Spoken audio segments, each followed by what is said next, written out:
Welcome to the deep dive. We are really thrilled you're joining us today. Yeah, absolutely glad to be here. So our mission for this session is to decode these invisible metrics that secretly dictate exactly why users either stay glued to your website or just abandon it completely. And it happens fast. Oh, instantly. Yeah. We're pulling all our insights today from a really fantastic issue of the CoreCraft publication. It's specifically titled The 10-Minute Fix for Your Bounce Rate Problem. And honestly, whether you're a seasoned engineer or you're just managing a digital product, this is a topic that hits really close to home. It's universal, yeah. Right. So let's set the stage for you. Imagine this. You and your team have just shipped this beautiful, completely ground-up website redesign. A great feeling. The best. The design team is literally popping champagne in the Slack channel. The product manager is excitedly drafting the launch announcement for social media. Everything feels completely perfect. Until you look at the dashboard. Exactly. A few days later, you check the analytics, and your mobile bounce rate just climbed 15%. It's a total gut punch. Oh, the absolute worst. Okay, let's unpack this, because what is the real culprit here? I mean, it's not the new color palette, right? Not at all. I mean, the typography, the branding, that beautiful new logo, none of that actually matters if the user never sees it. Right. The culprit is perception. And what's fascinating here is how user perception translates directly into hard, unforgiving data. Google has long known that users simply do not wait. They really don't. No, they don't care how elegant your back-end architecture is. They don't care how clean your code base is. If the screen on their phone is blank, they're gone. So Google actually codified these real-world user pain points into 3 standard metrics that we now know as core WebVitals. And those cover different areas, right? Yeah, these metrics measure 3 very specific dimensions of the user's experience. You've got loading performance, interactivity, and visual stability. And we really need to look at the why behind this data, because the numbers in this CoreCraft issue are just staggering. You are being judged by your users in literal milliseconds. The source points out that 53% of mobile users will abandon a site if it takes longer than 3 seconds to load. Yep. 3 seconds. Half of your audience just gone poof. And the data gets even more granular than that. Yeah. A mere 1-second delay reduces customer satisfaction by 16%. Wow. Think about that from a brand loyalty standpoint. You spend thousands of dollars on marketing to get someone to your site, and a 1-second hiccup makes them trust you 16% less. That's painful. And furthermore, conversions drop by 4.42% with each additional second of load time. If you run an e-commerce platform, that is revenue just bleeding out by the second. That is wild. It's so easy to sit on a fast company Wi-Fi network, look at a 1-second delay and think, oh, that's nothing, nobody will notice.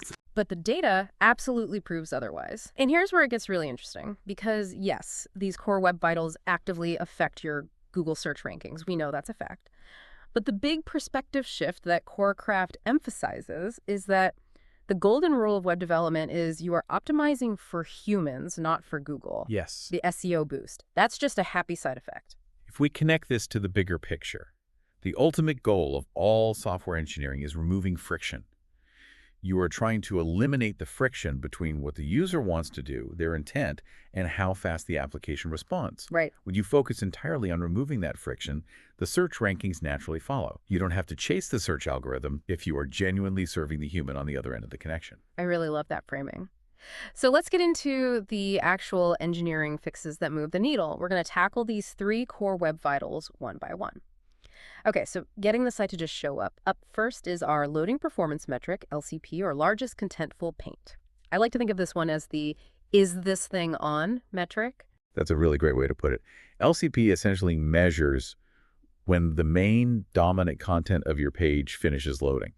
We aren't talking about the tiny social icons in the footer. Right, nobody cares about those initially. Exactly. We are talking about the hero image, maybe a video poster, or a massive block of introductory text. Yeah. Google's target for this is under 2.5 seconds. If your LCP is creeping past that to the user, your site is just a blank white screen. Yeah. They don't know your JavaScript is compiling behind the scenes. They just assume the site is broken. Right. They're tapping their screen, wondering if they lost their cell signal. So I was reading through the source, and it mentions preloading critical assets as a primary fix. But wait, if we just slap a preload tag on everything, doesn't that just create a massive traffic jam at the very beginning of the load process? How do we balance that? That is a crucial distinction. You absolutely do not want to preload everything. The preload tag is a VIP pass. You only give it to the asset that is critical for that initial view, usually your LCP hero image.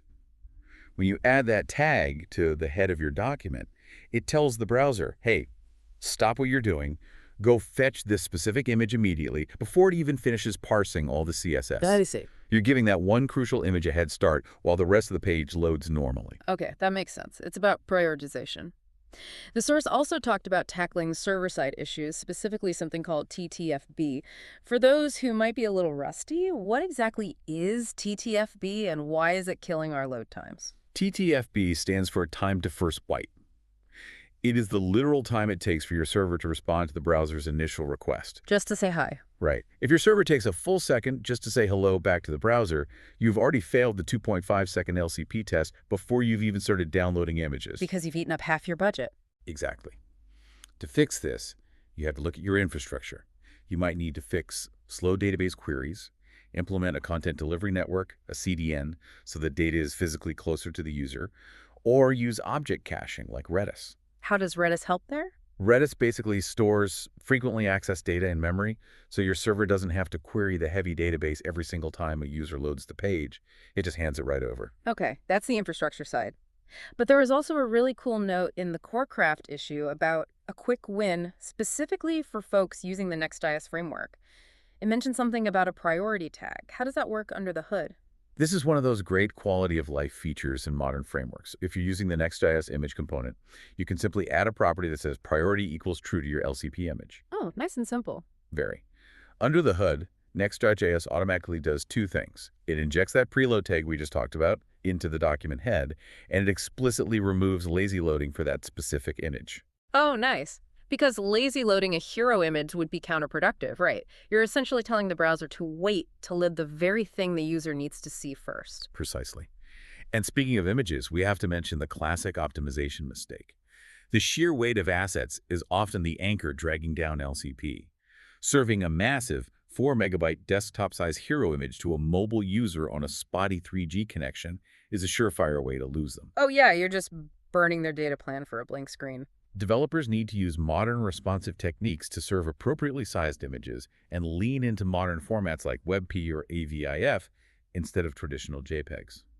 All right, so we successfully wrestled our hero image onto the screen in under 2.5 seconds. The user didn't bounce, but now they try to actually interact with the site. If they click Add to Cart and the site completely ignores them, getting the image to load fast was kind of pointless. Completely pointless. Let's talk about the friction of interactivity.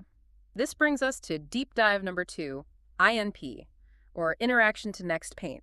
I call this one the Did It Work metric. This raises an important question about how we measure interactivity today. INP is the new standard.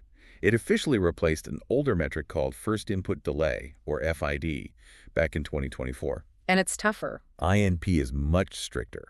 It measures the exact delay between when a user clicks, taps, or types, and when they actually see a visual result on the screen. The target here is incredibly tight, under 200 milliseconds. 200 milliseconds. And the best way to understand this is to think about jank. You know that feeling when you click a drop-down menu and nothing happens, so you tap it again? Yeah. And then suddenly it opens and closes rapidly, or the whole site freezes for a second? Yeah. That stutter is what INP measures. The source uses a brilliant analogy for this, comparing the main thread of your browser to a single-lane highway. It's a very helpful way to visualize it. Browsers execute JavaScript on a single thread. So if you have one massive, complex JavaScript task that takes 100 milliseconds to execute, it's like a slow-moving tractor hogging that single-lane highway. Right. All other traffic, meaning the user trying to click a button or scroll the page, has to sit there and wait in line behind it until the tractor gets off the road. So, practically speaking, how do we clear the highway? Do we just write less JavaScript? Well, writing less JavaScript is always a good idea, but when you can't, the first fix is to break up those long tasks. You want to yield control back to the browser so it can process user inputs. How do you do that? You can do this using native functions like setTimeout or newer APIs like scheduler.postTask. Basically, you take a big chunk of work, execute a little bit of it, pause to let the browser check if the user clicked anything, and then resume the work. Ah, so it's like adding pull-off areas on that single-lane highway so the slow tractor can just pull over, let the sports cars pass, and then get back on the road. That's a perfect extension of the analogy. Yeah. Another powerful fix involves using web workers. If the main thread is that single-lane highway, a web worker is essentially building a private, parallel access road just for the heavy tractors to use. Oh, that's smart. Yeah. If your application has to do a heavy data processing, parsing massive JSON files or complex math, don't do it on the main thread. Offload it to a web worker running in the background. Your user interface stays buttery smooth and responsive, while the web worker crunches the numbers out of sight. I saw another term in the source for fixing INP, and it sounds incredibly violent. Layout thrashing. What is that, and why does it tank performance? Layout thrashing happens when you force the browser into a synchronous loop of recalculating the page layout. Yeah. Imagine your JavaScript asks the browser to read an element's height. Okay. The browser calculates it. Then your script immediately applies a new CSS style that changes the layout. The browser has to stop everything and redraw the page. If your code does this repeatedly in a loop, read, write, the browser is thrashing back and forth, and performance absolutely plummets. Okay, so the fix there is just organizing your code better, like batching all your DOM reads together and then batching all your DOM writes together, so the browser only has to do the heavy lifting once. Exactly. It requires discipline, but it dramatically improves interactivity. All right, so the page loaded fast, the buttons are snappy and responsive, we're doing great. But there is one more core web vital, and this one might be the most rage-inducing for users. Deep Dive 3 is CLS, or Cumulative Layout Shift, or, as I affectionately call it, where did that button go? CLS measures visual stability, and unfortunately, we have all experienced the pain of a high CLS score. Oh man, constantly. Think about the scenario. You're reading an article on your phone, you go to click a link to read the next paragraph, and at that exact millisecond, a massive banner ad loads at the top of the page. I know exactly where this is going. Right, it shoves all the content down, and instead of clicking the article link, you accidentally click an ad for car insurance. It is incredibly frustrating. And it's not just a minor annoyance. As the CoreCraft author points out, it actively degrades user trust. If your user feels like your interface is trying to trick them into clicking things, they will not come back. The target score for CLS is very strict. It needs to be under 0.1. So how do we lock the layout in place? Because a lot of this content is dynamic, right? It loads when it loads. The foundational rule, and this is something developers have known for decades, but often forget in the era of responsive design, is to set width and height attributes on your images and video elements in the HTML. Wait, but if the image hasn't actually downloaded yet, why does setting the width and height matter? Because it tells the browser exactly how much space to reserve for that asset before it even arrives. It creates a skeleton screen effect. Oh, I see. The browser effectively says, I don't know what this picture looks like yet, but I know it's going to be 800 by 600 pixels, so I'll draw an empty box and leave a gap for it. When the image finally downloads, it just fills the box. Nothing moves, no layout shift. That is so simple but so critical. And what about the ad scenario we just talked about? How do publishers fix that? You have to reserve your ad slots. Work with your ad provider to define a fixed height container. And crucially, if the ad fails to load for some reason, maybe the user has an ad blocker or the network drops, don't let that container collapse to 0 height. Just keep the blank space. Keep the placeholder visible, perhaps with a subtle background color.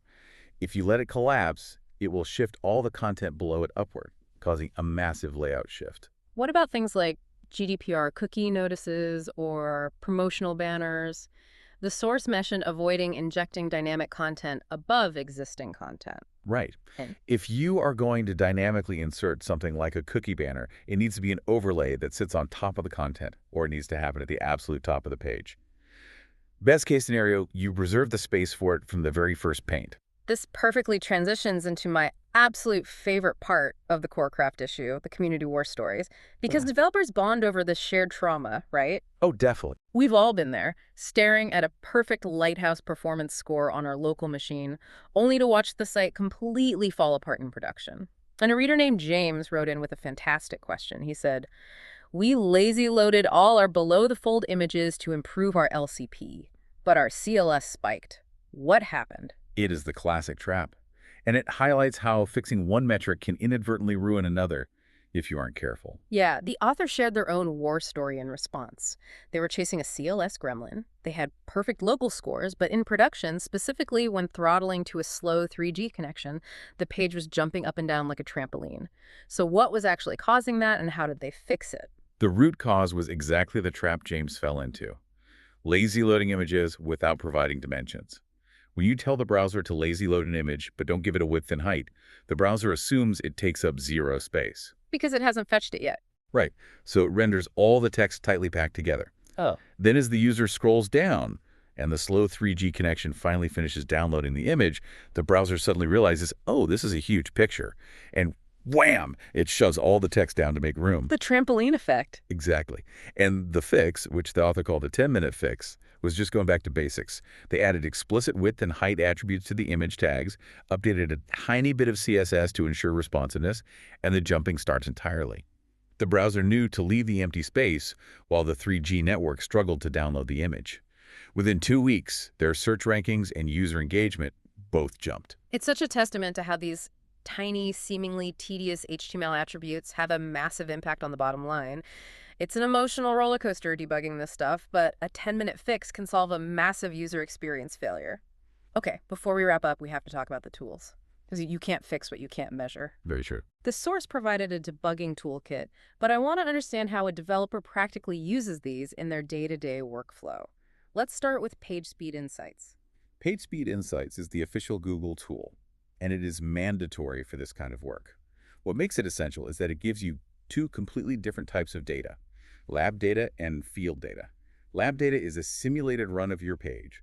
Google essentially spins up a virtual Moto G4 phone on a simulated 3G network and loads your site. Okay, so a controlled test. Right. It's great for debugging while you code. But the real gold is the field data. This is aggregated real-world data from actual humans using Chrome to browse your site on their own devices. So lab data is the sterile laboratory environment, and field data is what happens when your site meets the messy real world. Precisely.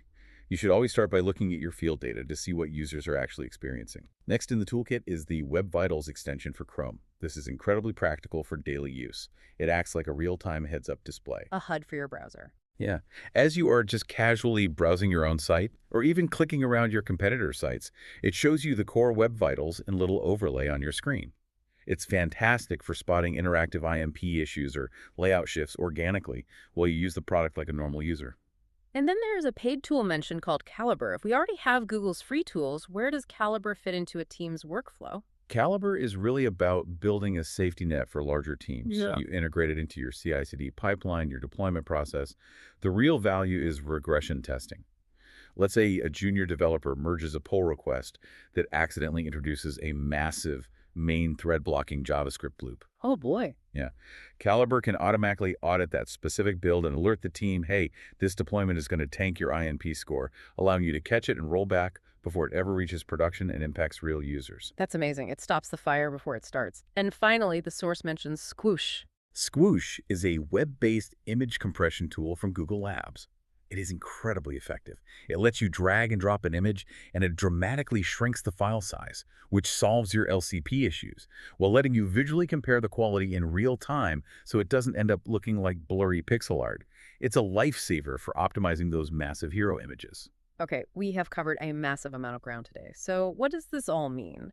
When we look at everything we've pulled from CoreCraft, from preloading images to breaking up JavaScript, adding with attributes, we can see that LCP, INP, and CLS are not just obscure technical acronyms designed to torture web developers. They are, at their core, proxies for human patience and user trust. That is the crucial takeaway. Clear, responsive, and stable systems do not happen by accident. They require deliberate engineering and empathy for the end user.